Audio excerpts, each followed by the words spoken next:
गांव में रहने वाला एक नौजवान लड़का पुरानी बुरी यादों को ना भूल पाने और एक ही चीज के बारे में बार बार सोचने की आदत से परेशान था।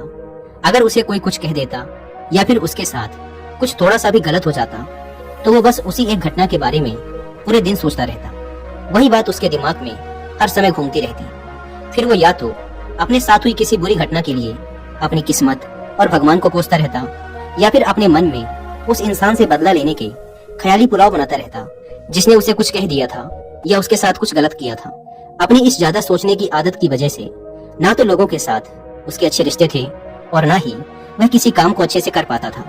वह हर समय तनाव व मानसिक अशांति की स्थिति में रहता। उसकी ऐसी हालत को देखकर उसके एक मित्र ने उसे सलाह दी कि यहाँ पास के ही एक बौद्ध मठ में एक जैन मास्टर रहते हैं, तुम उनके पास जाओ, वो तुम्हारी इस मानसिक समस्या का कोई न कोई समाधान अवश्य बता देंगे। वह नौजवान लड़का जैन मास्टर के पास जाता है और अपनी समस्या उन्हें बताता है कि कैसे वो एक ही घटना के बारे में बार बार सोचता रहता है और पुरानी बुरी बातों व यादों को भूल नहीं पाता। लड़के की समस्या सुनने के बाद जैन मास्टर वहां से उठकर मठ के अंदर चले जाते हैं। जैन मास्टर का बिना कुछ उत्तर दिए यूं उठकर चले जाना लड़के को कुछ अजीब सा लगता है, लेकिन वो फिर भी वहीं बैठा रहता है। थोड़ी देर बाद वह देखता है कि जैन मास्टर मिट्टी की गिलास में पानी भरकर उसके तरफ चले आ रहे हैं। जैन मास्टर लड़के के पास आकर खड़े हो जाते हैं तो लड़का भी उनके सामने खड़ा हो जाता है। जैन मास्टर लड़के से पूछते हैं, बताओ इस गिलास का वजन कितना होगा? लड़के ने कहा, मैं एकदम सटीक तो नहीं बता सकता, लेकिन इस गिलास का वजन बहुत ही कम है। अब जैन मास्टर ने गंभीर होकर कहा, मेरा प्रश्न ये है कि अगर मैं इस गिलास को थोड़ी देर तक ऐसे ही पकड़कर खड़ा रहूं तो क्या होगा? लड़के ने कहा, कुछ भी नहीं होगा।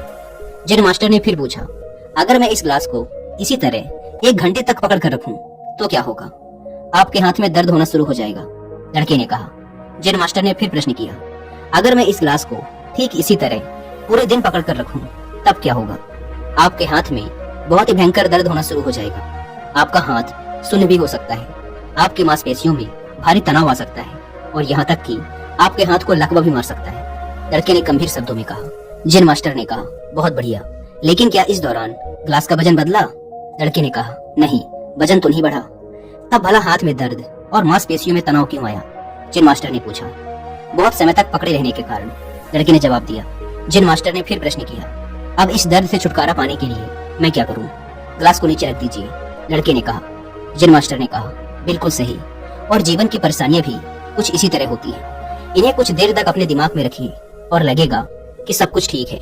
उनके बारे में ज्यादा देर तक सोचिए और आपको पीड़ा होने लग जाएगी, और इन्हें और भी देर तक अपने दिमाग में रखिए, फिर ये आपको अशांत व पागल करने लग जाएंगी और आप कुछ भी नहीं कर पाएंगे। जैन मास्टर ने लड़के की तरफ इशारा करते हुए कहा, अपने जीवन की पिछली गलतियों और घटनाओं के बारे में सोचना जरूरी है, लेकिन उससे भी ज्यादा जरूरी है उनसे सीखकर आगे बढ़ना। अगर तुम एक ही बात को पकड़कर बैठे रहते हो तो ठीक उस गिलास की तरह ये भी तुम्हारे जीवन में दर्द पैदा कर देगा। अगर तुम आज अपने अतीत को लेकर बैठे रहते हो तो ये आज भी तुम्हारे हाथ से निकल जाएगा और फिर तुम भविष्य में इसके लिए पश्चाताप करोगे। तुम अपने अतीत के लिए जैसा इंसान बनना चाहते हो या फिर जिन गलतियों के लिए पश्चाताप कर रहे हो तो तुम आज से ही वैसा इंसान बनने का प्रयास करो और कोशिश करो कि आज तुम वैसी गलतियां ना करो जिसके लिए तुम्हें भविष्य में पछताना पड़े। इसलिए चिंता करना बंद करो और अपने आज के कर्मों पर ध्यान दो, क्योंकि चिंता व्यक्ति को उसकी चिता तक ले जाती है। दोस्तों, चिंता करने की आदत को छोड़कर एक खुशहाल जीवन कैसे जिया जाए, इस पर विश्व प्रसिद्ध लेखक डेल कार्नेगी ने एक बहुत ही अच्छी किताब लिखी है जिसका नाम है how to stop worrying and start living.